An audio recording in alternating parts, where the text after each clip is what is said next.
Magandang kamalayan sa inyo lahat at nandito na naman tayo sa ating klase, sa ating class, ang Kamalayan Learning Alternative Success System under our class, our school called uh, kasi binago natin ang pangalan ngayon eh. Actually, it used to be called Online Kamalayan Lifelong Learning Center. Ngayon, it's called uh, Shifting Consciousness Higher Online Lifelong Learning through lifelong learning. Yan. Shifting consciousness higher through online lifelong learning. And I'm your teacher here in this class. I am Tato Malay, and well, today we are going to really have again another exciting, I would say, topic, and this has something to do with really what is going on in our world today. And somehow I've been telling people that we are not going to be dependent as to what will happen to us or what will happen to our future or in our future, but we are now going to really create it. Wala tayong aasahan kundi tayo lamang, ang sarili natin. We really have now to think about it. What kind of a future do we really want to have? Hindi na pwede sasabihin natin na kailan kaya babalik yung normal o yung new normal o yung dati. It's not going to happen that way anymore. So I am not going to just discuss that. I've dwelt on that a lot of times in my past videos. I will not anymore try to um, go back again to say that we are not going to experience the same things again. All right, so now, since I have already started the topic in terms of what we are now going to discuss, we are going to now really first find out exactly what is really supposed to change first. We have to now look at our history. Okay, our history, for that matter. If you will remember, kung natatandaan niyo ang history natin, if you will base it from books, from your school books, from your textbooks, these were written by historians, by authors who claim they have this kind of knowledge about what happened in history, in those historical times. Kung kailan yung nagganap yung mga pangyayari, they were the ones who were able to say or state or share their stories. Now, ang tanong dyan ay how far in terms of being true yung mga napag-aralan nating nangyaring mga kaganapan sa ating nakaraang uh, history o story. Ano ba history sa Tagalog? Sa ating nangyaring yun na, sa ating bansa. So, ito yung ating pinag-uusapan ngayon. This is something that we really have to find out exactly as to why we are now going to start from this. And we are now creating a new history. Ito na yung bagong gusto natin mangyari sa buhay natin, sa ating salasabing future. But there is no future. We have to start now. This instance is already part of the history that we are now creating. And so, what are we now telling ourselves as to what is going on?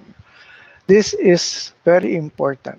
Tayo ang magsasabi ngayon na kung ano yung gusto natin na mangyari. Wala tayong aasahan sa ibang bansa na sasabihin sa atin na ito dapat ang gagawin nyo bilang kayong nasa Asia o sa Asia. Wala lang ganyan. We are now going to create our own reality, our own history, our own future. But the thing here is, do we know what we want to create? Do we want to create a story according to really what is happening now. Or baka mamaya may ibang version na naman nalalabas dyan. Alam niyo, yung history nga, ang dami nga mga haka-haka dyan sa mga history books natin. No? Talaga, ano ba talaga ang nangyari during the time of Andres Bonifacio, nila Aguinaldo, sino ba talaga ang naging uh, traidor, kung meron man, ha? And depende yan kung sino side ang pakikinggan mo. Iba yung side nila nung ibang pangyayari sa kaganapan noong araw na yon, noong panahon na yon. Pag kinuha mo naman yung storya from the other side, iba rin ang nangyari. Iba rin yung mga, kumbaga parang kaganapan din. Or for that matter, yung mga uh, what we would seem to have that, yun know, nga, yung nasabi natin, yung the essence of it talaga. What really transpired, how it transpired, and why it transpired that way. Yun ang ating gustong malaman dito sa ating ginagawa ngayong pagbabago. That's why I want you to now be aware as to what we want to really now create in our life now. Because we are now not waiting for any time na meron pa tayong hinihintay na may mangyari. Ngayon pa lang, ginagawa na natin lahat ng kailangan natin gawin para malaman na natin kung ano yung gusto nating direksyon. Alright. So, we have to change our narratives now. We cannot look back to our culture. Okay? We cannot bring back our culture. Huwag na natin sabihin na, eto tayo, Pilipino tayo, eto yung nakagis na natin. Okay, yes, to a point, ang kultura natin meron naman naitulong sa ating pag, pagkatao. But, ang tanong ko sa inyo, masaya ba kayo na tayo bilang Filipinos, ang dami natin reklamo na parang bakit hindi tayo umuusad, bakit hindi tayo umaasenso. And somehow, there is something or it has something to actually be attributed to our culture. And ayaw man ninyo aminin, sa totoo lang, marami tayo sa mga tradisyon natin, sa mga kultura natin, na kung saan ay dapat baguhin na natin. Yung mga paniniwala natin dati, kailangan nating ibahin. Hindi na pwede sasabihin natin na ito pa rin yan kasi ito yung nakagis na natin. Ito yung nangyari noon at ito yung nangyari sa history natin. And we have now to continue creating that in our life now. That's not going to happen anymore. We are now creating a new history. We are now creating a new life, a new future, a new present for that matter. So, ayan. Ano yung gusto nating preferred future? The word is preferred. Kasi hindi pwede sasabihin natin na, well, kung ano yung makikita natin na mga pangyayari, yun ang kailangan natin tingnan. No, it's not going to be that way anymore. We have to be definite as to what we want now. Ano gusto natin mangyari? Gumanda ang takbo ng buhay natin o ito pa rin tayo ngayon na naghihirap, kawawa, para umaasa pa sa ibang bansa para lang tayo mabuhay?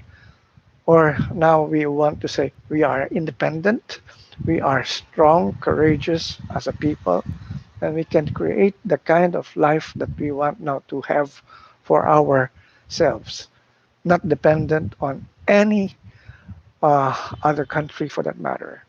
So, yun siguro kailangan natin bigyan na ngayon ng pansin, no? All right. So, si Mark Angelo Malay pa lang ang nandito sa aking kwan. What happened to my other kwan? Tignan natin, ano ba nangyayari?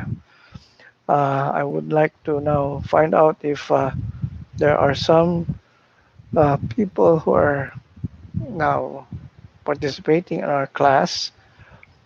Kasi hindi pwedeng salita tayo ng salita rito tapos wala pa lang nanonood sa atin. Although meron na nga isa, si Mark Angelo. Andiyan na siya. But I need more names to see it here. Kasi kadalasan, pag nag-umpisa tayo, marami kaagad yan. Pero ngayon, bakit wala akong nababasa? And somehow, I am not exactly worried, but then, sabi ko nga, kung nandiyan kayo, okay lang. Kung wala, di okay pa rin. Tuloy-tuloy pa rin tayo. Alright, so, I'm live in Facebook as well. Ver Morales is already present. Finally, you were able to catch the class on time. Okay, let's now check out the others. All right. Okay, okay, okay. Uh, Sino pa ba? Okay. Sa YouTube, I am also live in YouTube. So, kung nasa YouTube kayo, ay puntahan din ninyo at doon tayo rin magkaroon ng talakayan. At marami tayong talagang importante pag-uusapan ngayon. So, in terms of, well, what we now are going to do, well, let's just proceed. All right. So, hangga't hindi ko pa nagagawang tama itong aking kasi nga as I've said, I want to find out first if I am now being seen as well on YouTube, no. Although it's here. I mean, nandiyan naman siya. I won't be worried. It can be replayed. All right. So, marami na tayo. Marami na nanonood sa Facebook.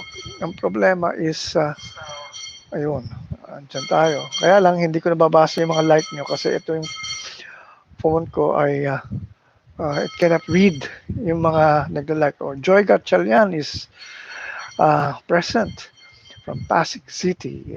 Joy Gatchalian and si Albert Padlan is watching.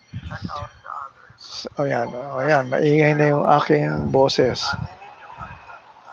Ilaan natin ang ating sound. Ayan, ilaan natin ang sound natin dahil wag natin sabi nga. And this is, yes, on FB Live. I'm live. But in YouTube, yes. Okay. Anyway, sige. Bahala na sila sa YouTube. Alright. So, again, uh, our topic is creating our preferred future. So, ang tanong ngayon is, ang importante ba doon talaga is, do we have to really go back pa rin sa ating culture? Or we are now creating a new culture? Pag-usapan natin ng kultura natin. Ano ang kailangan natin pag-usapan dito? Masaya ba kayo sa nakikita natin bilang ating, bilang Filipino with that kind of a culture? We have a beautiful culture in a way, unique, but there are some areas there na kung saan ay, sabi ko nga, we were colonized by different countries like Japan, Spain, and America, and somehow those countries had influenced our way of life.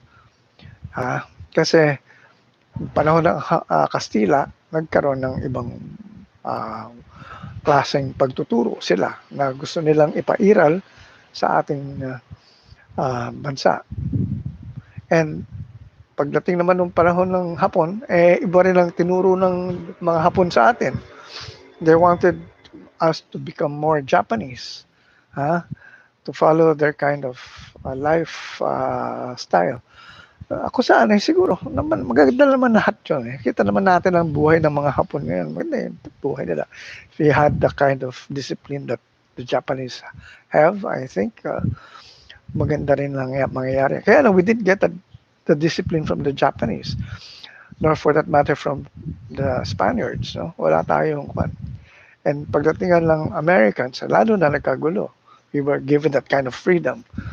Bahala kayo sa buhay nyo, sabi ka ng mga Amerikano. And we are now going to now just share with you our culture, the American culture, which we lapped, which we actually grabbed.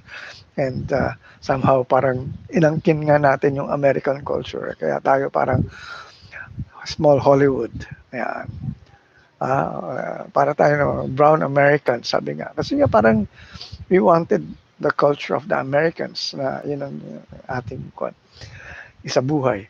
So ang tanong dyan is, with all those mixed cultures or mixed influences in us, are we happy now with what we have? And somehow, this is where I think where our real problem lies. And nawalan tayo ng identity. We don't know what is a Filipino in that for that matter. Sino ba tayo as a Filipino? Ayan ang isang bagay na hindi natin ma-define up to now. Uh, are we the Muslims that we had also seen as part of our in our early history, na kung saan when trade happened between countries, ang una nila ng mga naabutan dito were our Muslim ancestors. So, ah, and somehow na-Christianize tayo kaya nagbago yung ating kwan. But during those early days, during those early Filipino times, as a matter of fact, hindi pa nga tayo, we were not known as the we were not known as the Philippines during that time of Lapu-Lapu. Ano ang ating pangalan noon? We were actually, during that time, ang ko natin was, we belong to the Sulu Archipelago. Tayo ay under ng Sulu. Yun ang mas kilala noon dahil may mga kaharian ang mga sultan ng Sulu noon. And during that time, other countries recognized that. So basically, that's how we started until we got influenced by other nations, so other countries. So, all right. So, yan ang mga dapat natin tingnan. I will not discuss many of those things because mahabang diskusyon na yan pagdating sa kultura. But one day, we will go back and try to check more of that cultural influences we had. Okay, so now what do we have to learn now? Okay, marami sa atin natutunan natin, yung mga napag-aralan natin, somehow parang nung itong tumigil na nga itong nangyayaring kaganapan sa ating mundo, ang mga napag-aralan natin para bang pase na ngayon, para bang walang katuturan.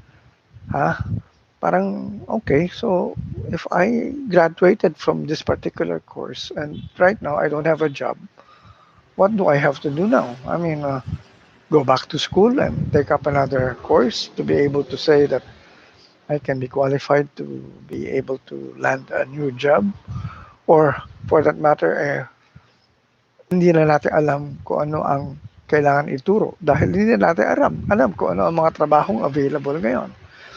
For sure, there are new jobs available, but then again, maybe we have now to really define what they are, and most of them belong to the digital world already, na hindi pa tinuturo sa mga eskwelahan. And so, maraming job openings. Kaya lang, ang tanong is, can our graduates or people now adjust to that kind of a new, I would say, skill? Kung saan ay ito yung kailangan ngayon. And also, marami ngayon, ang kailangan ngayon, mga health workers.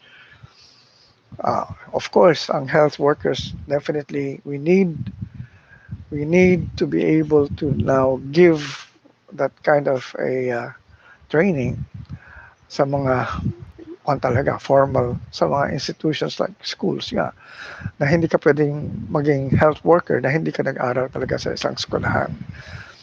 Yan yung mga importante. Ang mga talagang pwede lang masasabi natin na kailangan mag-aral sa eskwelahan ay yung mga kumukuha ng medicine, nursing, mga scientists, mga engineers, mga architects, mga mga doktor, of course, mga sa health, yan. Ano pa, basta yung kailangan na masabi mong meron ka talagang dinaalang training, no, na importante.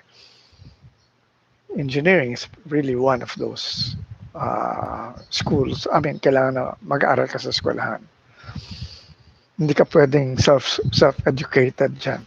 Or for that matter, even nga, sa architecture, sa pag-construct ng mga, pagka-design ng mga buildings. So, hindi pwedeng wala kang alam talaga sa mga nangyari in the past.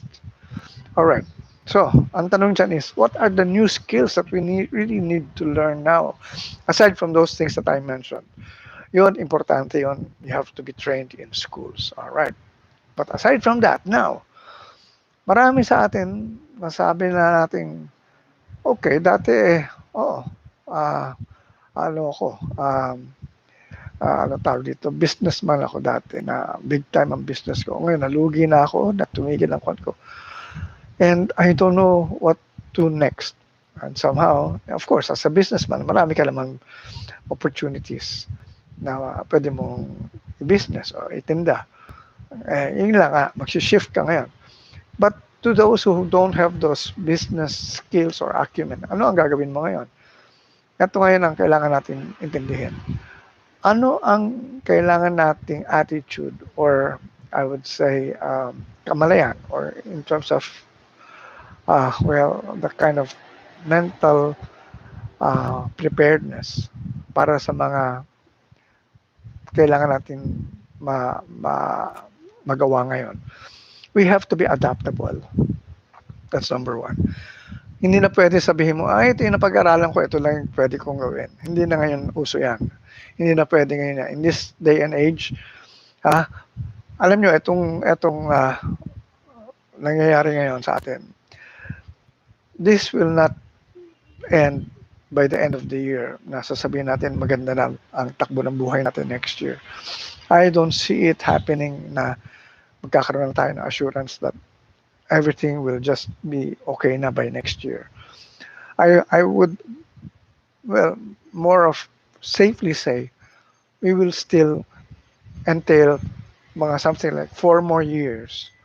And 4 years is a long wait sa ganitong alanganin because everything is changing and everything is changing fast. And so we don't know exactly what is there to be done, what is there that we would have to look into.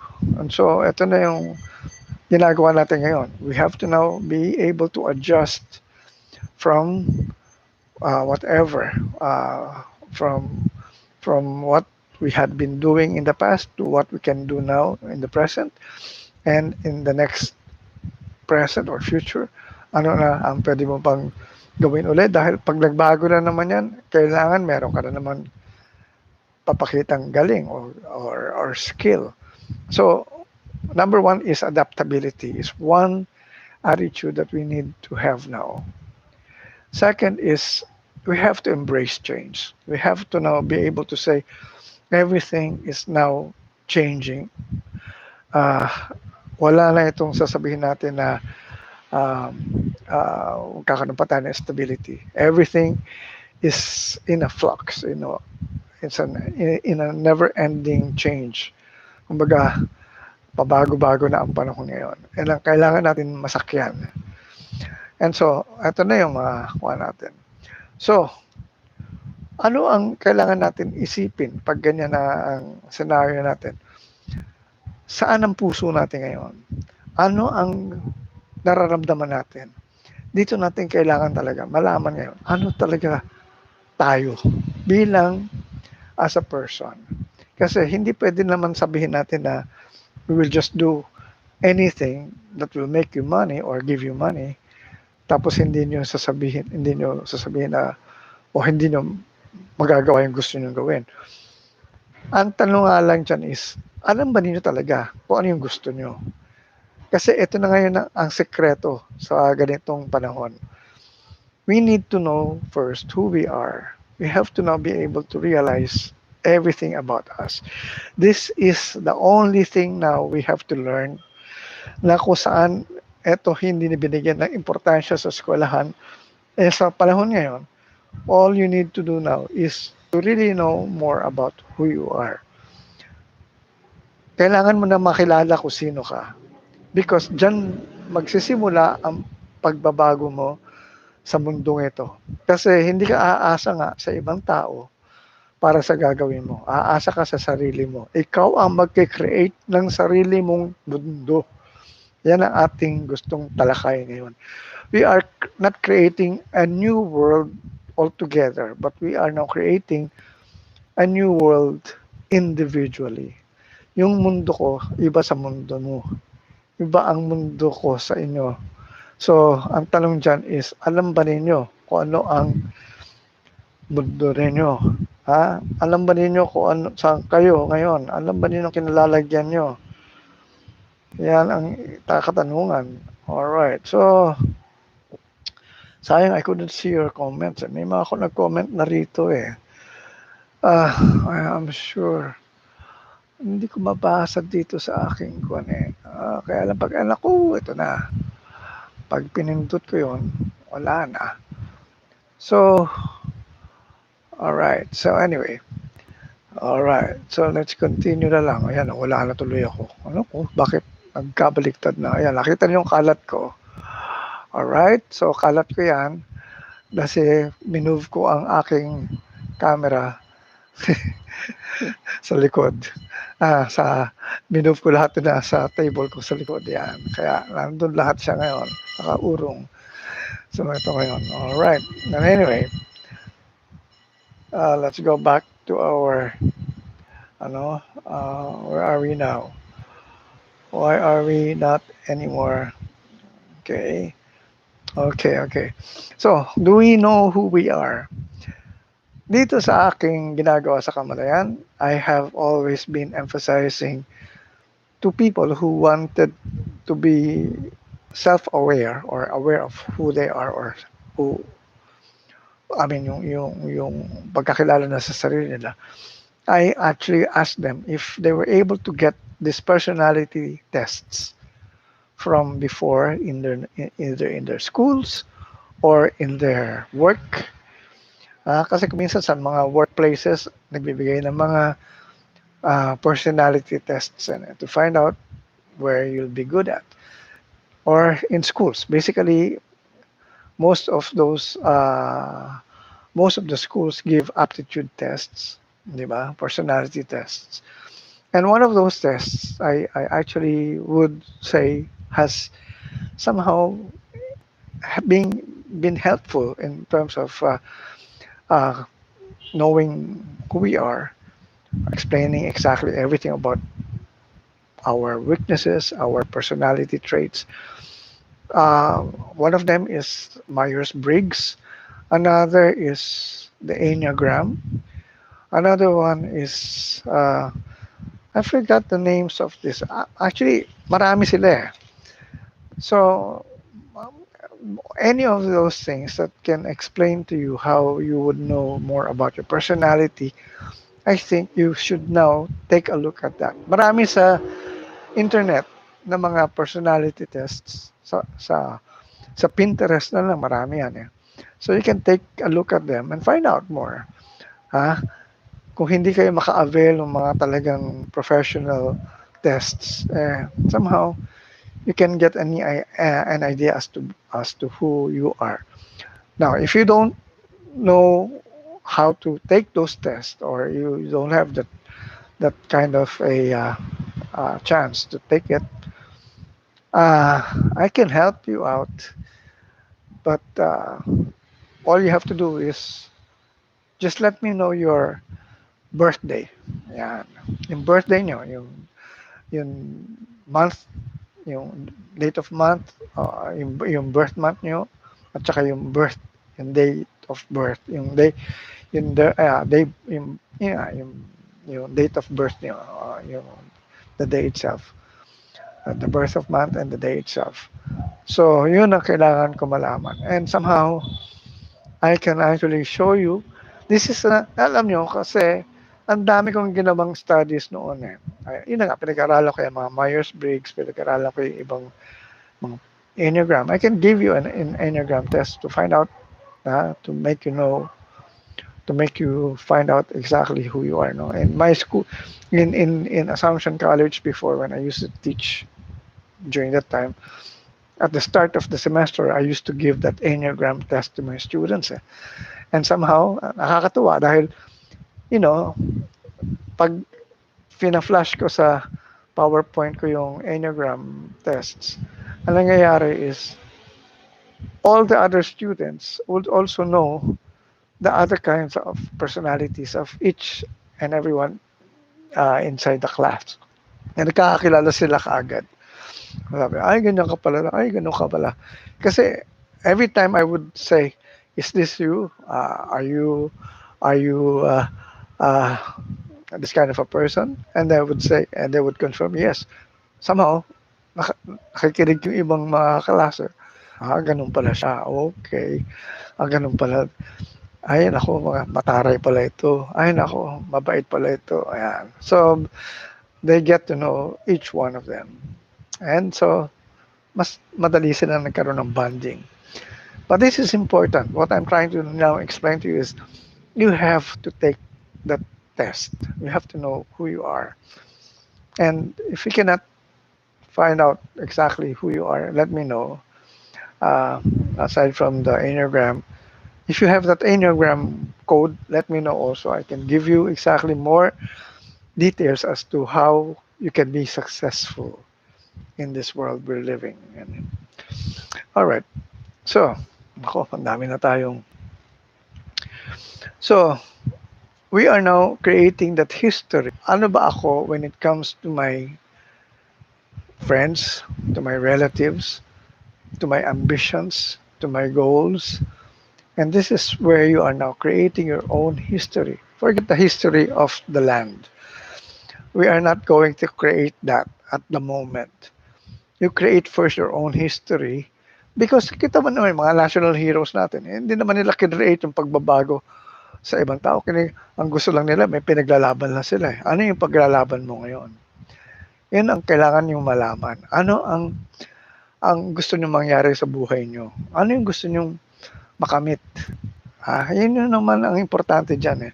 And then later on, as people get to acknowledge your achievements, this is how we are now creating history in our country, in our world. And wag yun na isipin yung malaking-malaking bagay kailangan mong gawin to create that kind of history. Hindi yan. Ito lang yun. Small things that we can do to ourselves or what we can do as we. And somehow, ito na yung mga kailangan natin maintindihan sa buhay natin.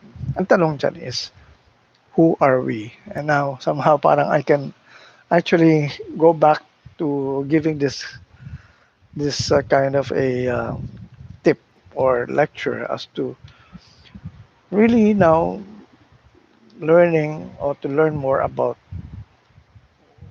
who we are as a person or you know what or not only as a person but again we are spiritual beings or we are divine beings having a human experience. All right.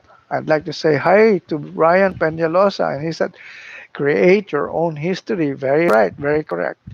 And I'd like to say hi to Bong Santos as well. Yan, okay, tama. So, we are now creating our own history. We are now writing our own history. Kanya-kanya tayo. Ako, ito yung aking ginagawa ngayon. I am actually uh, uh, doing my kamalayan advocacy. And this is where I am happy. So, wala akong problema dito. Ito yung gusto kong gawin. Ito yung ginagawa ko para sa paglilingkod ko sa kapwa, sa mga kaibigan ko, sa mga kung sino man yung mga gusto matuto about what to do with their lives. Welcome. And ito yung aking advocacy. So, yan ang aking importante kailangan maano ngayon. So again, as I had discussed in the past, we cannot really move on unless we know what we are made up of. And somehow, since, as I've said, we are spiritual beings or divine beings having a human experience, we have a spirit, we have a soul, and we have a body. Yan, tatlong yan. Importante na kailangan ginagamit mo sa pang-araw-araw mong kabuhayan. Okay. Now, the question here is, aside from knowing that, what do we now have to really get to learn pa about ourselves? Kasi, importante kasi na malaman natin, aside from, yun na nga, itong sabi na natin we are spiritual beings, we also have to now take a look at what is influencing our environment here. And we are here on Earth, uh, living in a third world, no, not a third world country. Well, yeah, it is. But then again, we have what we call 3D, third dimensional consciousness. Uh, what do we mean by we are living in this third dimensional consciousness? Ang importante maintindihan natin dito is we know that we are aware that there is a right and a wrong. No, not that. I'm sorry, not that. Not there's no right and there's no wrong pala in Kamalayan. I'm sorry to mention that. There is black and there is white. There is tall and there is small, or there is small. And then we have bright and we have dark. Yung mga ganyan, mga opposites. So this is something that we are aware of in terms of where we are now living. And yan ang ating iniikutang mundo. And somehow, as spiritual beings, we are governed by these universal laws and principles around us. And we have to understand that we are governed by universal laws and principles. Yes, we have a law of gravity. But that law of gravity is only present in our planet. That law of gravity is not present in other planets. If you go to Mars, there's no law of gravity there. Or if you go to another planet where there are, uh, you would say, um, uh, there's also life, but not as human beings, alien life, they might not have ano nga, gravity because they have already evolved. They don't need to have a body. And so they are more of spirit-like for that matter. So they can go anywhere they want at the mere thinking, at the mere thought, and which we can actually do also. Kaya lang at this point in time, we chose to have a body. Why did we choose to have a body? So that we can actually feel, we can actually smell, we can actually see, hear, and ano. Yun ang ating ginagamit to be able to go around in this earth, in this world. All right. Which the spirit doesn't have. Spirit is always there. So we actually put on a uniform, a body. Ayan. Baga parang damit lang ito. Pwede natin hubarin ito later on. Okay. So, ang tanong nga, so if we are now governed by this law, we have to understand them. And another thing that I will not discuss necessarily today because I have always been discussing that in my other videos. You can go to my YouTube channel, Tato Malay Kamalayan channel, and it's all there. I mean, yung mga aking pinag-uusapan dito. So, yan ang ating mga kailangan natin maintindihan. So, aside from that, yun na nga, we're living in a 3D world. We are governed by universal laws and principles. And what else? It is our consciousness that creates our reality. Okay. Ang kamalayan natin ang gumagawa ng realidad natin. So, ang tanong dyan is, hindi ba ang realidad natin is nandyan lang yan? Hindi. Everything out there is an illusion. Ha. Yan ang mahirap explain. sa mga taong hindi nakakaalam kung ano ang consciousness or kamalayan. Because basically, we have created everything outside of us. Ha?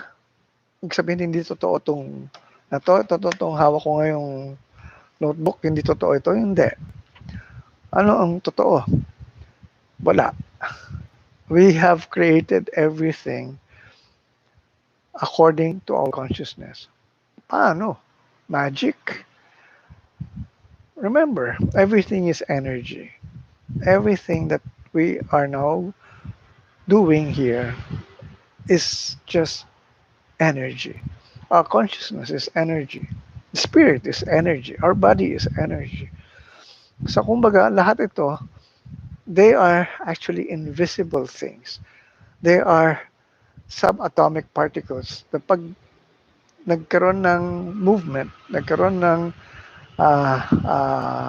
vibration, nagkakaroon ng matter, nagkakaroon ng buhay, o nagkakaroon ng form. And so we can create now the things that we want to create. And that is what is not clear with us. We think that we are helpless. We think that we are uh, not able to create the kind of things that we want to create. We can create whatever we want to create.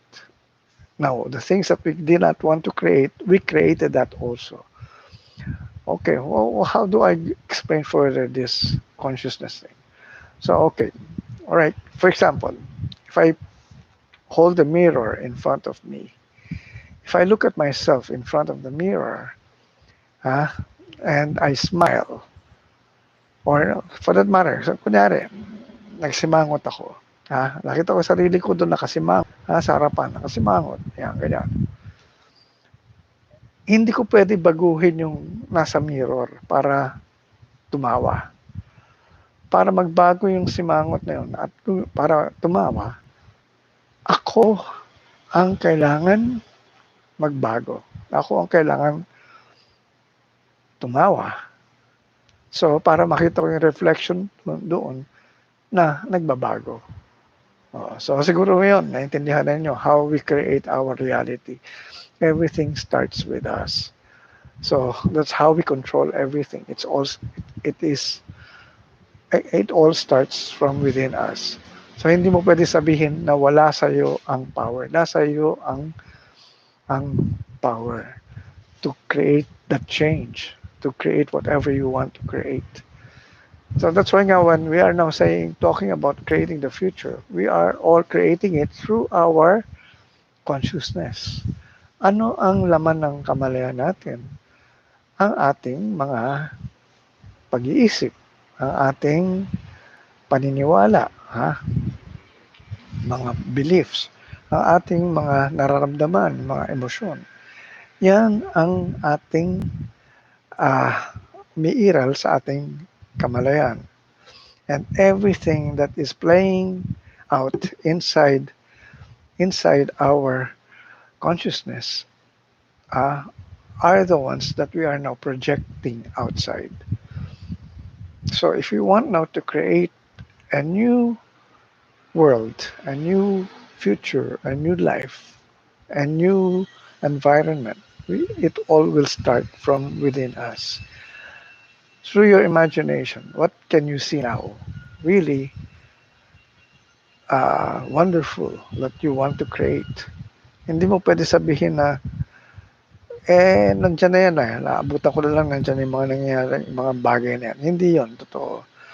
Ikaw ang nag-create niyan. Lahat ng mga nakikita mo sa kapaligiran mo, mga tao, mga bagay na, na, na nadidinig mo, ikaw ang nag-create niyan. Mga nalalasahan mo. So, ang tanong dyan is, gusto mo ba yung mga nakikita mo? Kasi kung hindi mo nagugustuhan yung mga nangyayari ngayon sa nakikita mo sa labas, baguhin mo na ang hindi labas, sarili mo. Kasi ikaw ang may control niyan. ikaw ang nag-create eh. Ito na naman tayo. Hindi yan ang hindi kaagad maintindihan ng karamihan eh. Na tayo ang nagki-create ng nangyayari sa buhay natin. Okay. Ako nga pala, before I continue, I'd like to say thank you or, well, congratulations first to someone who took up my Star Consciousness seminar um, in the past. He, he was a composer. He is a composer, si Fred Engay Jr. And he posted sa Facebook wall niya na he was already streaming. He had amassed 1 million streams in Spotify. And somehow sabi ko nga, well, sabi ko nakatulong ba yung seminar ko sa iyo when it comes to what happened to your, yung composition mo. Sabi niya, a lot. Sabi niya, maraming salamat sa natutunan ko sa iyo, sa akin daw, sa Kamalayan, sa Star Consciousness. Dahil nakuha nga niya yung 1 million streams sa Spotify. And sabi niya, basically, it was because of the change of mindset na natutunan niya sa akin. So it's really more of mindsetting. Everything that happens in your life is created by your mindset, by your consciousness. Kasi noon, nung na-meet ko siya, he was a new composer. And somehow, parang during that time when he was composing those songs that he created, which are now na-compose niya. Sabi ko, alam mo, kung hindi ka maniniwala sa kinompose mo, hindi mo mapapaniwala ang ibang tao sa ginagawa mo.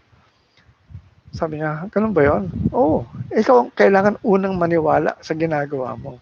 So kung kinompose mo yan, dapat believe ka sa sarili mo. Believe ka sa ginawa mong kanta. Hindi kita bibigyan ng tips as to what to do with your songs because that is your creation. Kung masaya ka dyan, hayaan ko yan. At yan ang kailangan mong panindigan. Wala kang babaguhin, panindigan mo yung kantang yan. At since ikaw na-create yan, i-share mo sa tao. And so that's what he did. He put it on Spotify. And now, million streams. Magkano yun? Pag nag 1 million streams ka sa Spotify, ano bang kung dyan, may ano na yan, may reward na yan, monetized na yan, ha? May kita na yan. I don't know how much, ha? Pero at least, yan ang aking masasabing, that's how I actually help people change their consciousness in terms of what they're doing. Because it's your mindset talaga that changes when you learn more about Kamalayan. So, dito lang, pag nakinig lang kayo sa akin, nagbabago ang kamalayan nyo, nagbabago ang mindset nyo, nagbabago ang nangyayari sa buhay nyo, gumaganda. At lahat ng gusto nyo mangyari, nakakamit ninyo at maganda. Hindi yun yung para bang, ano ba yan, bakit gano'n, nung hirap-hirap, wala pa rin nangyayari. Hindi, ito, katulad ito. Or for that matter, I'd like to talk again about my, someone who used to attend my Kamalayan lectures in Quezon City before. And he used, ano ba siya dati? Natutulog lang sa overpass. Kasi napalayas siya, nawalan siya ng trabaho, galing siya na probinsya, pero nagtrabaho siya rito. Hi, Nellen, hello. Nagkaroon siya ng trabaho, pero hindi tumagal, natanggal siya sa trabaho. Wala siya bayad dun sa tinutuloy niyang bahay. At kung saan, hindi siya makauwi sa probinsya nila.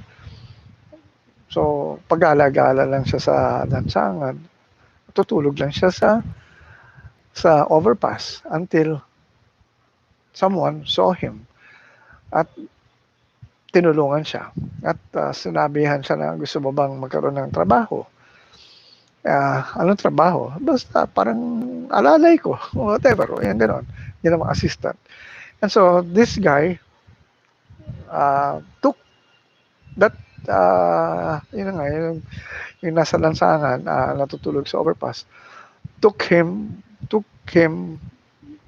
to my place where I was giving a lecture on Kamalayan, and somehow this guy was able to listen to the concepts I was teaching.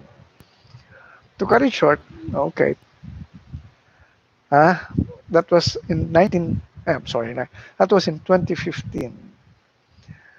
In 2015 yun, 2015, 15, 16, 17. 2 years ago, my friend told me, yung kumuha dun sa, yung tumulong dun sa guy na yun, sinabi niya, pare, natatandaan mo yung dinala ko sa lecture mo. Ano mong, bakit? Anong nangyari? Milyonaryo na ngayon. Pabe, talaga? Okay. And somehow, yun na nga.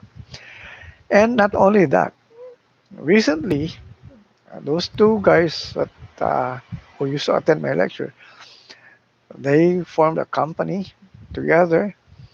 They were able to create a new business, and somehow, eto na, they invited me last year, mga December last year, to the inauguration of their company in a plush office in Mandaluyong. Sa 40th floor, doon sa isang building na napakataas, na kung saan ay nandun yung business nila ngayon. And they are now the president, and yung isa nga is the CEO.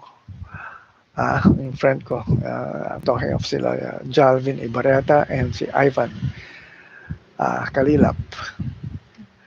Yan. So basically, si Ivan and si ano siya, are now doing good, very well, because of Kamalayan. And ito yung sinasabi ko, they had created that kind of future for themselves using these principles that I'm teaching here. And that's why I am always uh, positive here, na kung saan ay meron akong mga natatouch sa inyo na somehow would follow their footsteps. No? Na yan. Sana ay, yun na nga, magamit ninyo. Kasi pag hindi naman ninyo ginamit, sayang naman itong mga natututunan nyo sa akin. Okay, so, as I've said, uy, tapos na pala tayo. We are now, ano na ba? Overtime na tayo. Anyway, so, marami na tayo na take up. But again, as I've said, everything starts with us. This new future, this new, I would say, anong tawag dito, world that we are now creating is now being created through our consciousness. And somehow, ito na yung kailangan natin magawa, makitang nangyayari sa ating ano, uh, mundo. Sariling mundo natin. Hindi tayo pare-parehong mundo. Magkakaibang mundo natin. Pero we can really create a new world together, collectively, by being unique in terms of who we are. Pero ito na nga, kahit pa paano ay sabay-sabay natin iangat ang antas ng kamalayan ng mundo natin, ng bansa, ng ating kamalayan as well. The level of consciousness, our level of consciousness, taas natin. So dito ay sana matutunan niyo lahat na maganda ang mga bagay-bagay na kailangan ninyong matutunan na nga sa panahon na ito. So with that, I'd like to say thank you. Maraming salamat sa inyong lahat at magandang kamalayan. But before I go, I'd like to say hi to Samuel Garcia, to Nelen Herrera, Ryan Peñalosa, Bong Santos, Joy Gatchalian, Ver Morales, and Mike Angelo Malay, and Albert Padlan. Hindi ko na mabasa yung iba kasi sabi ko dito sa isang phone ko, hindi ko na mabasa yung aking mga nagla-like eh. But siguro pag ito ay nakita ko sa ibang sige, tingnan lang natin. Testing lang ito. Pag nakita ko sa ibang Uh, ano, tawag ito sa ibang wall ko. Tingnan ko kung mababasa ko mga pangalan na nandito. Pero sana nga, lumabas yun. Alright, bakit lang ayaw na mag-ano? Okay. Ayaw siya. Anyway, so with that, I'd like to say thank you very much. All the wonders that we seek are within ourselves, sabi na ni Ellen. Tama, tama. Okay. Lahat ng gusto natin makita sa labas ay nasa kalooban natin, nasa kamalayan natin, and somehow, yan ang dapat natin malaman na kung ano nandiyan dyan, yan ang lalabas sa ating mundo. So, maraming salamat ulit. Magandang magandang kamalayan sa inyong lahat. And see you on Sunday for our musika at pelikulang kamalayan. Thank you.